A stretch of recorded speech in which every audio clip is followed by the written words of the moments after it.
Bismillahirrahmanirrahim. Assalamualaikum warahmatullahi wabarakatuh. Waalaikumsalam warahmatullahi wabarakatuh. Jadi podcast kita lagi nih. Alhamdulillah akhirnya Akhirnya.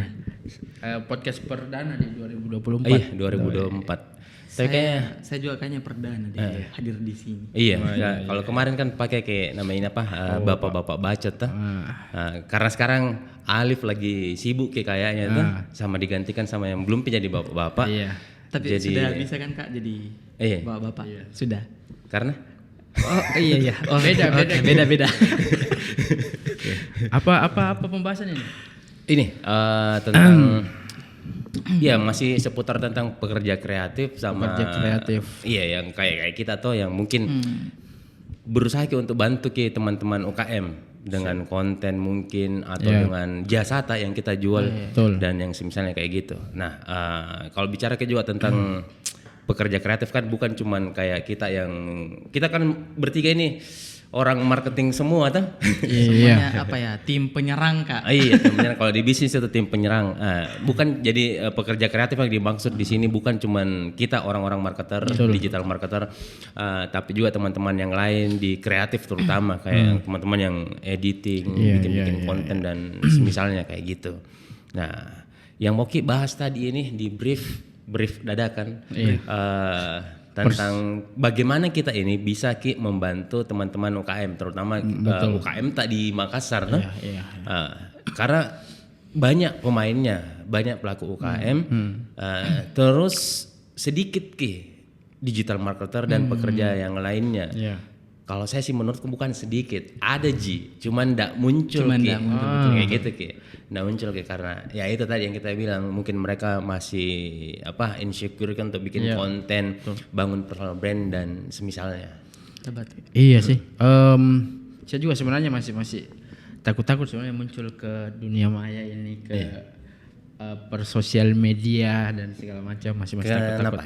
Lebih ke ini sih sebenarnya mungkin ya. Yang kalau saya pribadi masih malu-malu persoalan Ada mie kopi betul? Ada kopi. hold dulu. Thank you. Oke. Iya, kenapa tadi? Ya, lanjut ke persoalan ini sih sebenarnya lebih ke apa ya? Lebih menganggap bahwa jangan sampai skill yang kita punya ini tidak sesuai dengan apa yang dibicarakan orang. Betul. Lebih ke itu aja mungkin dan kayaknya itu juga yang dirasakan beberapa orang-orang di luar sana yang mungkin sudah expert yang mungkin malah lebih bisa bantu UMKM tapi tidak ngobrol karena ketakutan itu. Atau alasan-alasan lainnya lah. Iya, saya juga ada beberapa ya kalau kita di digital marketing kan biasa sebut ke teman-teman yang seperti itu Mastah. Betul. Nah, saya juga banyak belajar sama mereka, ya bisa dikatakan mereka nih guru-guru atau lebih jago lah pasti daripada kita tuh. Cuman ya itu tadi alasan mungkin pertama dia super introvert lah, lebih introvert daripada kita tuh sehingga tidak mau bikin konten. Ada bahkan kayak kalau aku sebut namanya pasti kau tahu. Ada digital marketer yang di dunia maya suaranya aja kita dengar. Betul. Kayak gitu tuh ada tuh. Dan bahkan ada juga yang bukan suaranya tapi tulisannya ada juga yang jago sekali tapi memang enggak pernah kelihatan sama sekali karena alasan itu tadi. Apa tonji saya kayak gitu kayak insecure kayak.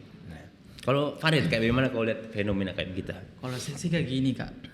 Itu juga terdampak sama saya juga sih Kak. Dulu kan saya tuh kalau di umum itu super extrovert. Tapi kadang kalau di depan kamera tuh introvert. Mungkin faktornya maybe kayak belum terbiasa ataukah terlalu mau sempurna kan kayak ini Kak. Tadi kan kita briefnya dadakan jadi ndak pikir Ki kesempurnaan gitu. Jadi ngalir saja. Kebanyakan dulu saya awal-awal gitu Kak. Bahkan saya dulu itu di dunia maya itu lebih ke bukan ke feeds konten Kak, lebih ke story. Jadi saya mungkin besar di dunia maya itu gara-gara storynya Kak. Tapi ada faktor X mungkin kan, faktor X. Jadi itu jadi salah satu entry backnya saya untuk tidak bikin konten lagi Kak. Jadi itu penghalang besar sih Kak. Apa itu? Bukan itu false belief ya atau mungkin pengaruh dari luar? False belief itu diciptakan karena pengaruh eksternal. Jadi itu jadi false belief saya Kak. Kayak nanti orang paling ini kan satu orang yang bilang begitu mungkin tuh kayak gitu, tapi mungkin kita kepikiran kayak semua orang bilang begitu. Nanti ini, nanti itu, nanti ini, ataukah mungkin kita punya pengalaman gagal Ki di bisnis yang satu, mungkin ada orang yang bilang, sempurnakan dulu bisnisnya baru kan itu banyak. Apa tahu kau mau jadi mentor baru kau saya sendiri. Cocok di bisnis semua kayak gitu. Banyak sekali. Padahal perihal lain itu perihal portfolio itu apa tuh mau bagi-bagi ilmu baru yang satu saya tidak kelar kayak begitu Ki. Banyak sekali teman-teman yang seperti itu. Bahkan di ini juga ada satu timku yang di sekarang temannya ini di finance. Nah, di finance tuh aku sengaja sebutnya supaya tertrigger untuk tidak insecure lagi kayak gitu Ki. Tahu kayak ini orang, tahu kayak ini timku, ya pasti gue karena jago gitu, gue aja pas itu. Cuman itu tadi insecure Ki, sehingga tidak bikin Ki konten. Ya ini juga menurut asumsi karena tebak-tebakanku, tapi kayaknya seperti itu. Nah seperti itu. Nah dia bilang, Kak, kayak nanti pilih. Nah, kayak gitu kita. Nanti akhirnya nggak ada. Tidak ada nih bertahun-tahun. Padahal yakin Kak, UKM ini banyak sekali butuh jasanya. Banyak sekali Kak, banyak. Karena seperti yang kita tahu atau banyak sekali bisnis yang bangkrut itu gara-gara tidak paham Ki ownernya tentang keuangan. Nah orang-orang seperti ini, orang-orang finance dan yang ada di ilmu disiplin ilmuwan juga pasti dibutuhkan sekali keilmuan. Cuman ya gara-gara itu tadi. Apa nanti bilang orang belum bagaimana itu paling banyak Kak. Apa nanti bilang orang begini atau ada mungkin yang pernah dari awal bilang ndak usah aku dulu ngomong, buktikan dulu. Tapi tanda kutipnya itu buktikan itu secara fisik maksudnya mereka Kak. Ada hasilnya bilang ada hasil, ada berbentuk kayak gitu. Jadi mungkin kalau kita yang sharing kayak gini mungkin sedikit nggak dianggap Kak. Itu kebanyakan sih, ini pendapat pribadi pribadi karena terjadi juga sama saya beberapa tahun lalu sebelum bangkit kembali ke sini. Bahkan saya kan kita kenal bertiga tuh bukan dari kontennya saya tuh Kak. Mungkin dari story saya balas event story. Dari event saya balas story ke Ahmad. Jadi menurut saya mulai aja dulu Kak. Gitu. Yang lain insecure mulai. Terus kenapa? Kan sekarang kau ini enggak apa-apa saya sebut namanya Niakek tuh. Kenapa Niakek hire kok? Kalau memang harus dilihat itu. Nah, itunya. Bahkan saya juga beberapa kali gabung sama perusahaan besar, bahkan saya juga pernah jadi timnya kakanda. Iya, kita ini mutar-mutar gitu. Mutar-mutar. Itu kan bukan karena portofolio di dunia maya saya tuh, Kak. Betul. Mungkin lebih ke WOM sih Kak, WOM-nya saya dibicarakan orang-orang itu lebih ke situ Kak. Karena dulu saya agak sedikit insecure. Jadi karena saya sudah tahu karakteristik market saya, behavior market saya tidak perlu ngomong-ngomong terlalu gimana di media, tapi lebih ke bangun circle aja sih Kak. Tapi itu pun masih kurang. Karena berdampak sekali Kak.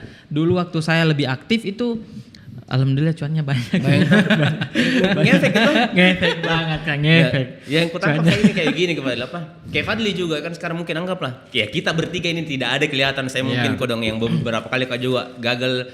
Kayak dulu beberapa kali gagal sampai sekarang belum juga berhasil. Tapi kan maksudku ada ilmu ini yang bisa dimanfaatkan untuk orang lain kayak gitu, bisa dimanfaatkan untuk perusahaan-perusahaan lain. Nah, cuman ini sih memang merasa tuh kayak kemarin kan di bulan-bulan berapa ya, November ya, Oktober November itu yang mulai aktif yang sampai tiap hari ngepost dan segala macam.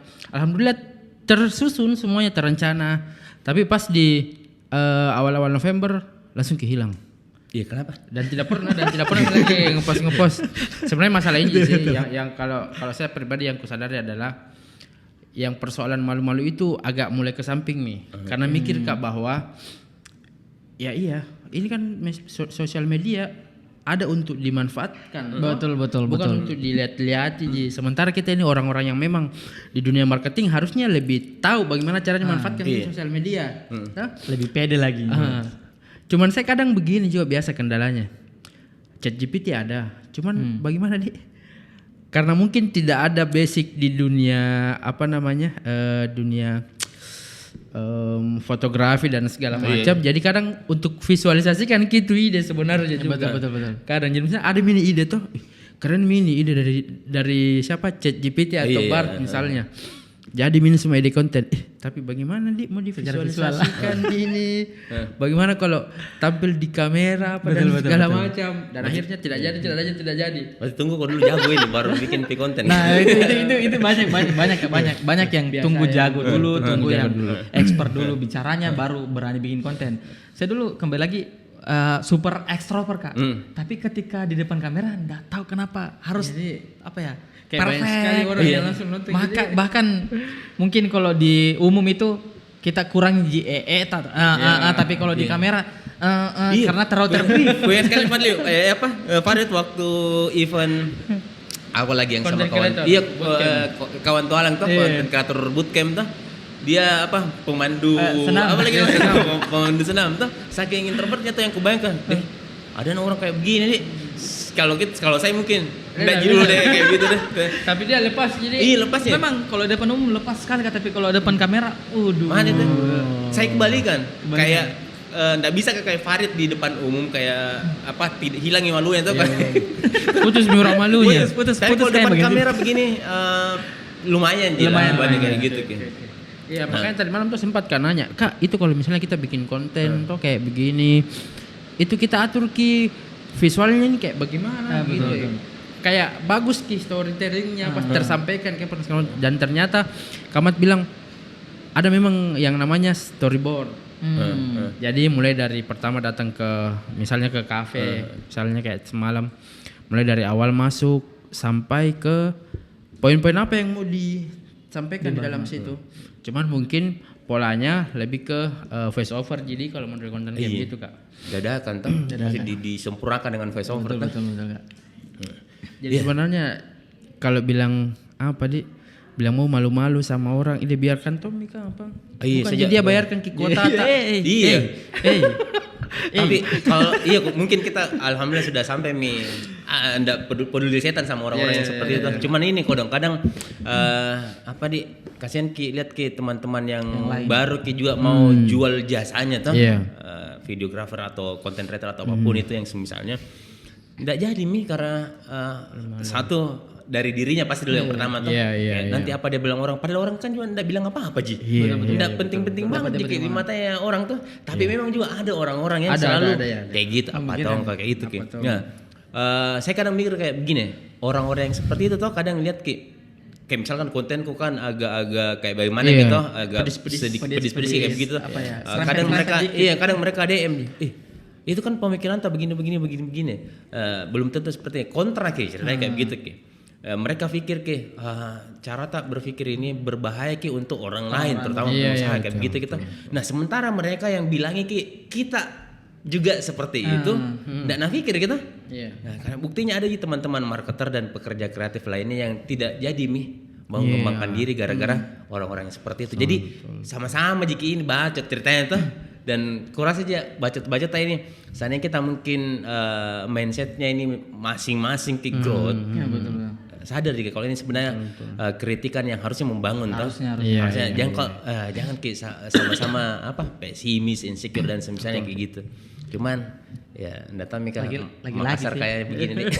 Kan juga mengeluarkan pendapat Kak itu kan berdasarkan jualannya kita juga. Misalnya kayak di tahun berapa itu yang saling singgung antara orang yang pakai funnel dan flywheel. Ada yang bilang, pokoknya funnel harus funnel. Yang lain bilang, harus flywheel. Nggak berguna funnel sekarang. Nggak kan itu kan kita aja pakai flywheel, kita pakai funnel juga. Kita pakai funnel, apalagi di lingkungan yang baru kan pasti pakai funnel. Tapi itu kan sekedar itu juga bahasa tergantung jualan kita juga. Kemudian juga itu kritikan yang semoga bisa orang langsung sadar kalau mengungkapkan seperti itu. Jadi orang-orang yang kritik orang yang insecure karena kritikan, apalagi saya dulu Kak. Saya dulu enggak insecure enggak terlalu insecure Kak soal masalah visual gimana Kak. Visual ya dikit-dikit lah. Tapi saya lebih memperhatikan apa yang ku sampaikan. Jadi makanya kadang kalau di depan kamera tuh kayak kecuali di umum, karena kalau terlalu terkonsep itu kadang kayak maksudnya terkonsep kayak biar titik komanya gitu. Bukan soal saya terlalu bebas enggak Kak. Alhamdulillah saya juga termasuk Mengutamakan disiplin keilmuan juga sih Kak. Seperti Kamat mempelajari itu. Kalau persoalan kontra sebenarnya tuh yang ku sadari ini saya untuk yang kayak konten-kontennya ke Ahmad saja ini tuh yang memang yang pedas-pedas memang itu yang kita tahu ya pasti ada kontranya dan ternyata itu juga ada di konten begitu ya. Yang kalau yang ku sadar kan kontenku tidak ada pedas-pedasnya atau kalaupun ada ya sedikit je. Tapi ya namanya kontra itu pasti selalu ada. Pasti ada. Pasti selalu Betul.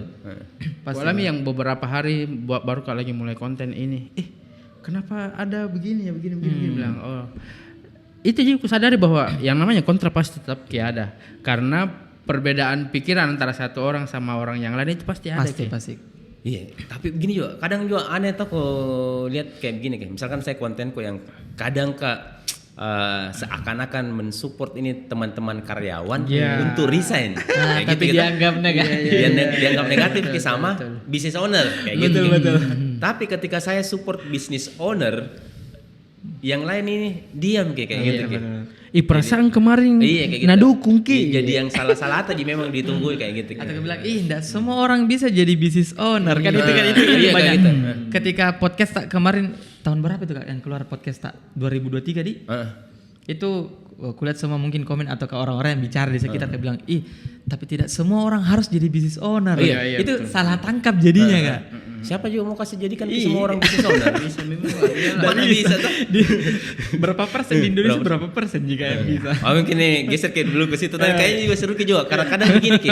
Nggak tahu ini masalah genset gini. Kayak apa? Mereka yang bilang seperti itu. Tidak semua orang harus jadi business owner. Tidak semua. Kalau semua jadi business owner, siapa yang jadi karyawan kayak gitu Ki. Atau kalau semua jadi karyawan, siapa yang jadi business owner? Kadang mereka ini berpikir kayak seperti ini, seakan-akan semua orang itu seakan-akan mereka dulu ini maksudnya selalu kau bedakan istilah bos sama leader Kalau mungkin kita paham leader itu seperti apa, bos itu seperti apa Kalau bos kan bisanya mungkin memerintah beda dengan leader tuh yang mengajak kita untuk bertumbuh kayak begitu Nah, mengerti jika makanya kalau lagi mau kak menyinggung ndak pakai kak istilah leader, pakai kak bos. Nah, yang tersinggung orang yang tidak paham perbedaan leader dan bos kayak begitu. Dan yakin kan nih mereka kadang seperti ini Ki. Yang bos yang ndak mau mengajak timnya bertumbuh. Kadang seperti ini mikirnya. Tidak mau dia ajak timnya bertumbuh. Seakan-akan mereka dulu ini tidak pernah jadi karyawan kayak gitu Ki. Padahal kan mereka juga dulu waktu jadi karyawan Ki berusaha untuk tapi pada akhirnya berusaha untuk bisa punya bisnis sendiri Tapi kenapa ketika dia punya bisnis sendiri dan dia hire tim terus timnya berpikir seperti dia dulu yang nanti juga ini mau punya bisnis begini kan. Nah, kenapa ini tim tak ditahan-tahan Ki? Iya. Kayak gitu Ki. Kayak seakan-akan ini orang mau dia pekerjakan seumur hidupnya di bisnis. Kan enggak mungkin Ki juga ngapain Ki tahan-tahan ke orang Nah itu mikir kenapa dia enggak sampai gini? Padahal dia kan dulu begitu. Betul kan. Banyak leader yang karyawannya itu tidak dikasih patokan kapan mereka harus exit. Exitnya itu dalam artian leader kan harus ciptakan leader juga Kak. Iya, betul. Jadi kalau kita sebagai leader enggak ciptakan juga karyawan kita sebagai leader berarti kita tidak kasih mereka kapan waktunya mereka exit. Padahal harusnya kan mereka juga exit pada nantinya harus exit dari perusahaan kita supaya semua orang akan resign pada waktunya. Akan resign pada. Lagian juga kayak begini, misalkan saya kerja di perusahaannya Fadli sebagai karyawannya Fadli anggaplah kerja Kak sama Fadli di usia 25 misalnya kayak gitu. Di usia 25. Mungkin di usia 25 ini sebagai tim kreatif misalkan masih fresh sekali militan tuh di usia segitu misalnya kayak gitu. Nah, tapi di usia 5 tahun kemudian kan 30 usia betul. Dan semakin bertambah kayak begitu kita. Bayangkan seandainya Fadli ini fix mindset yang masa sudah mau ku ini amat ku biaya untuk ikut workshop, untuk ikut kelas mentoring dan seterusnya lah. Masa ujung-ujungnya resign kok? Iya betul. Iya anggaplah saya enggak resign anggaplah saya enggak resign di perusahaannya Fadli di usia 30, 35 dan seterusnya misalkan. Untuk apa juga saya dipertahankan di usia segitu? Nah, kan enggak ada kontribusi kok juga enggak ada artinya tuh kayak pisau mungkin tumpul ngapain kita dipertahankan tuh? Itu. Kenapa nih? Banyak masih disayang mungkin biasanya. Masih disayang. Oh iya ya. Iya. Ada juga kutipan yang pernah aku dengar dari salah seorang coach dulu tuh kemarin, coach bisnis waktu di perusahaan sebelumnya. Dia bilang begini, karyawan itu adalah aset. Iya. Tapi karyawan yang mana dulu ini? Iya. Karyawan mana dulu ini? Karena kan banyak karyawan, tapi tidak semua bisa jadi aset. Betul. Ada konsep yang namanya human capital. Karyawan itu adalah aset, tapi ternyata pada kenyataannya tidak semua bisa dikasih anggap sebagai aset. Karena memang karyawan yang di dalam itu panrasu-rasu. Tidak ada buat-buatnya memang. Tidak ada buat-buatnya. Datang untuk tunggu jam pulang saja. Iya. Begitu Ji. Menggugurkan kewajiban. Nah, sayang juga tuh jadinya sama bisnis ownernya, kasihan karena sudah dibiayai dikasih belajar, tapi begitu-begitu. Begitu. Orang-orang kayak begini yang harusnya kan ya tapi pintu keluar. Kalau saya dulu lebih singgung ini sih Kak. People is cost. Iya. Right people is asset. Jadi saya tahan memang dulu tuh tim-timku dulu karena pernah timku bilang gini Kak, waktunya 5 tahun yang lalu lah. Mereka bilang, Kak Farid kenapa enggak biasa-biasa saja Miki kah? Kasih jalan saja dulu ini. Jangan Miki terlalu ini teoritis, jangan Miki terlalu bla bla bla bla bla bla ini. Nah, sama aja yang saya bilang people is cost. Jadi kalau Maki jadi cost di tempatku, mending jangan Miki di sini. Maksudnya Kak, saya ini membentuk Kak, people is asset. Mau Kak jadikan tim sebagai aset. Karena kan lagi kembali lagi Kak, bisnis is bentuk apa ya? Develop tim, bukan soal cuan. Iyalah. Ya cuan kan ya pastilah bisnis kan goalsnya cuan, tapi cuan itu kan dibentuk karena timnya yang right tim yang jago-jago. Jadi tergantung leadernya lagi. Jadi mungkin untuk leader-leader di luar sana bisnis gagal atau berhasil tergantung Anda sih. Tergantung betul. Anda. Baik itu gagal atau berhasil pasti tergantung leader Kak. Entah itu dia caranya membentuk timnya salah ataukah mereka salah cari tim atau pilih tim. Bisnis gagal pasti leadernya sih Kak. Betul, betul. Pasti Kak. Saya juga bukan di bisnis kok karena sampai sekarang belum juga sukses toh. Tapi lihat Kak di perusahaan-perusahaan sebelumnya bekerja kayak saya kemarin di Yota, Fadli juga di Yota sekarang. Lihat Kak leadernya Yota. Kayak gitu Ki mindsetnya. Dia berusaha Ki untuk develop tim. Nah, dengan segala kekurangannya ini perusahaan yang kemarin Yota yang aku maksud di sini toh, karena pasti semua perusahaan ada kekurangannya toh. Nah, tapi lebih banyak kerennya kayak gitu Ki. Nah, sampai Kak pada kesimpulan kayak begini Ki. Dulu kan juga saya fix mindset yang mikir Kak, masa aku biayai untuk belajar dan sebagainya. Tapi akhirnya berubah juga tuh. Lihat Kak Adrian di Yota, lihat Kak, kenapa ada orang kayak begini mau sekali keluar uangnya untuk biaya. Iya, keluar uangnya tuh. Harusnya kan mungkin kalau lihat Ki teman-teman owner bisnis yang lain itu uangmu saja pakai, uangmu pakai. Jadi iPhone dulu gitu. Nah, kayak gitu tuh. Iya, tapi bukan cuma Adriana di komunitas tadi aja banyak yang semisal kayak begitu. Nah, lihat Kak berusaha untuk develop tim yang dimana dia berkorban ke dulu di awal. Betul. Berkorban ke di awal. Dan tim yang berusaha di develop ini ndak semuanya pada akhirnya jadi. Banyak juga yang brengsek kayak gitu. Banyak pasti ada yang seperti itu tuh. Nah, pada akhirnya aku lihat kenapa ada orang yang berpikir seperti ini, mau mendevelop tim seperti itu tuh. Menumbuhkan orang lain. Tidak yang lain mau saya kerjakan kayak gitu. Itu agak menarik tadi soal masalah mau develop tim. Ada biasa kan kalau tim di develop ada biasa bilang kalau dikasih mungkin kelas-kelas bagus atau disuruh baca buku. Ada biasa mungkin bilang realistis masalah urusan perut. Jadi ada orang kasih terbalik Kak, perut dulu nih. Investasi perut dulu, leher ke bawah baru leher ke atas. Maksudnya harusnya sejahtera kan harusnya sadar Kak. Kalau Maki bicara realistis, apakah kemampuanmu sekarang wajib ataukah pas dibayar segitu? Kalau bicara realistis Kak, karena ada biasa orang disarankan, mending belajarku dulu baru ke sini. Dia bilang, enggak butuh Kak, maka butuh yang pasti-pasti. Atau kayak bisnis kita Kak, kerja kayak kita mungkin disebutnya orang penjual ludah. Penjual ludah. Ada bahkan bilang orang Kak, maka cari kerjaan pasti dulu. Yang pasti mungkin per bulannya daripada mungkin tunggu ki hasil kreatornya bagaimana, hasil endorse-nya bagaimana, maka butuh yang pasti-pasti. Karena mereka selalu benturkan itu masalah realistis. Padahal realistisnya gini, saya menurut realistisnya begini Kak. Justru realistis itu kalau knowledge-mu dulu bagus, bagus ki secara skill, kompetensinya bagus, kompeten ki Kak, baru itu saya sebut realistis Kak, kamu bisa dibayar mahal. Tapi banyak orang-orang di luar sana Kak mungkin karyawan, nggak mau Kak resign karena realistis Kak butuh kayak ini. Justru kalau bicara realistis Kak, harusnya pertanyakan diri sendiri dulu Kak, apakah layak Ki tidak digaji sekian? Ataukah mungkin orang-orang masuk di perusahaan Kak berpikir Ki, berapa bisa nak kasih ke perusahaan? Jangan dulu bertanya begitu Ki Kak. Harusnya bertanya Ki, apa kontribusiku ke perusahaan? Kan itunya Kak, itu realistisnya Kak menurutku.